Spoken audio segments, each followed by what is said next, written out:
bien encore de mettre à nu un de vos fake news. Et puis, on passe au quatrième sujet qui est un chap-chap. Ces pays-là, on a fini de juger Gbagbo. Ces pays-là, on a fini de juger Gbagbo. Maintenant, il faut regarder de l'autre côté. Ceux qui ont commis là, on a jugé l'autre camp. Il faut aussi juger l'autre camp. Depuis avant-hier, ces pays vient de donner résultat. On était sur le direct de TikTok. Il y a un qui dit, ça là, vous allez aller en prison. Vous allez aller en prison. Il dit, nous, on ne va jamais en prison. Nous, là, on n'ira jamais en prison.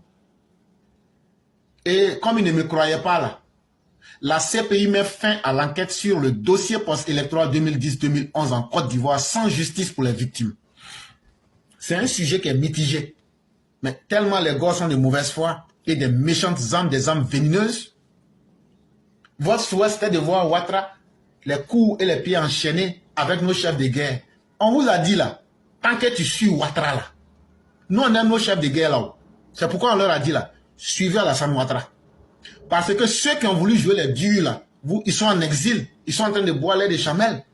Ils voient Côte d'Ivoire là, l'odeur là rentre dans leur nez. Ils salivent, mais ils ne peuvent pas rentrer. Ce n'est pas la première fois. Hey, Ouattara là, il fait partie du système mondial international. Vous voyez que je fais du pléonasme, hein? Je dis système mondial international. C'est pour vous dire que c'est trop fort. Ouattara là, il est trop puissant. C'est les morveux comme Laurent Gbagbo qu'on envoie en prison. C'est les criminels, dictateurs, aux mains tachées de sang humain, les mauvais perdants, les potentats, les despotes, comme Laurent Gbagbo, c'est eux qu'on envoie en prison.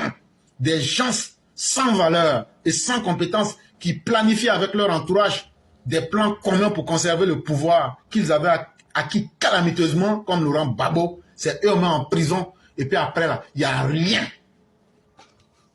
Donc, tout ce qui s'attendait, c'est que le système mondial, international, puisse un jour venir dire le camp Ouattara sera jugé. La CPI dit qu'ils ne vont plus juger quelqu'un. Que de vous dire ça? Et c'est ce que je suis en train de vous dire. Si tu n'es pas content de ce que je suis en train de dire là, il faut aller sur le site de la CPI. Et puis tu amènes la nouvelle pour dire que tu as menti. La CPI dit, c'est fini. La Cour internationale pénale CPI a tiré les rideaux. Il a clos, il y a 72 heures, le dossier ivoirien. Après Laurent Gbagbo et Charles Blé Goudé, plus aucun Ivoirien ne sera poursuivi devant cette cour dans le cadre des douloureux événements survenus avant, pendant et après la grave crise post-électorale de 2010 à 2011. Voilà ça maintenant. Si tu n'es pas content, il faut aller sur le site de la CPI. The game is over. C'est fini. Et donc là, Ouattara n'ira pas en prison. Chérif Ousmane n'ira pas en prison. Loss n'ira pas en prison. Kone Zakaria n'ira pas en prison. Nous, là, nos chefs de guerre n'iront pas en prison.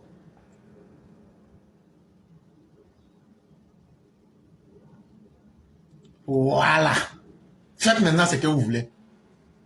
Comme le 6 va devenir 9 là, il n'aura plus CPI. Il n'aura plus aussi pôle pénitentiaire. On va régler ça et puis on va se peser sur le terrain. Non, on vous a dit, oh, Ouattara, là, non, on ne le suit pas parce qu'on l'aime. Hein. Non, on le suit parce qu'il est puissant. Donc là, il n'y a plus un Ivoirien qui va aller à la CPI. Ça veut dire que les gars de Ouattara, là, il n'y a même pas un. Est-ce qu'ils savent même où la... c'est dans quel pays même leur truc là se trouve même, leur prison là. Quand ils les demandent, ils disent c'est où. Non, on ne connaît pas le nom du pays là. Non, on ne connaît pas le nom du pays là. C'est là que vous allez lire l'heure. Mieux vaut suivre un homme puissant que de suivre un vadrouillard de Laurent Gbagbo. Et voilà ça en face de vous maintenant. Venez dire que c'est faux. Allez, et puis venez dire que le document de l'ambassade l'accueil, c'est faux.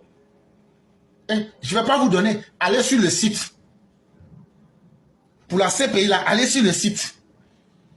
Le cas ivoirien est clos. Cher mère, je sais très bien. Tellement on ne fait rien avec ça, là, on ne connaît même pas le nom du pays, là.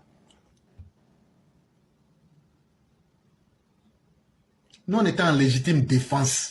Et on vous a fait ça propre. On a lavé vos yeux. Et si c'est à refaire là, tant que vous êtes manipulateur, nous on sera rebelles. Et c'est avec joie qu'on va vous servir des rébellions. Ce qu'on avait fait avant là, c'est petit. Ce qu'on avait fait avant là, c'était échantillon. Vous avez grandi en manipulation, non? Nous aussi, on a gagné en expérience de faire rébellion. Cependant, il faut le signaler, il y a quand même une note d'amertume, c'est que les victimes n'auront jamais eu ce qu'elles attendaient. Et c'est la note de tristesse. Mais c'est une leçon pour les victimes.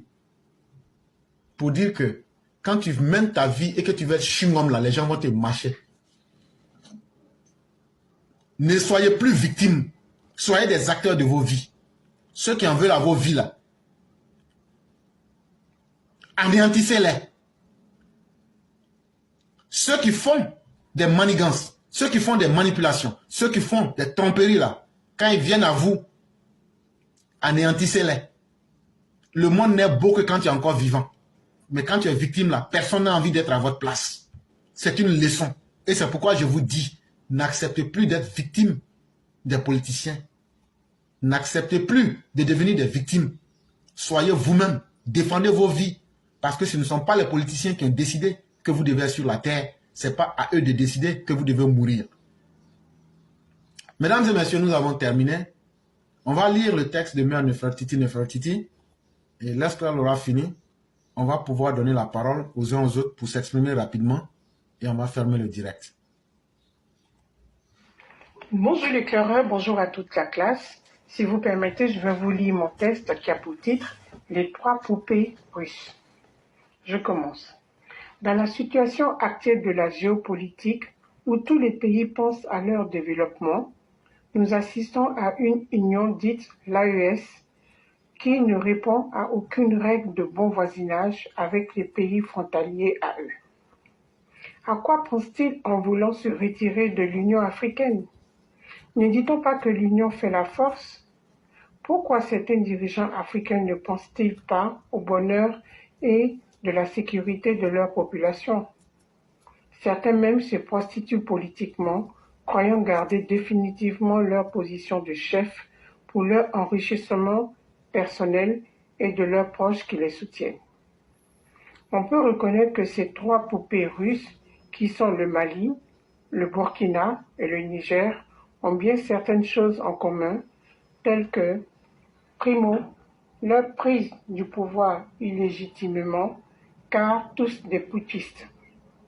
Secondo, l'imposition de leur dictature à leur population en leur imposant de mauvaises conditions de vie et en leur privant de leur liberté.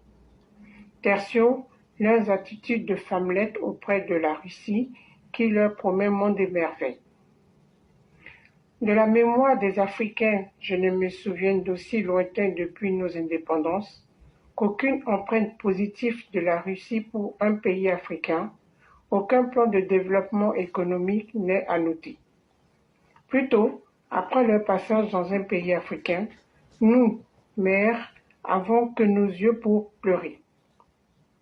Car les Russes sèment la désolation, comme le viol, les tueries, les vols et bien d'autres choses néfastes encore. Aveuglés par le pouvoir, ces 3 putschistes se moquent du bien-être et de la sécurité de leur population.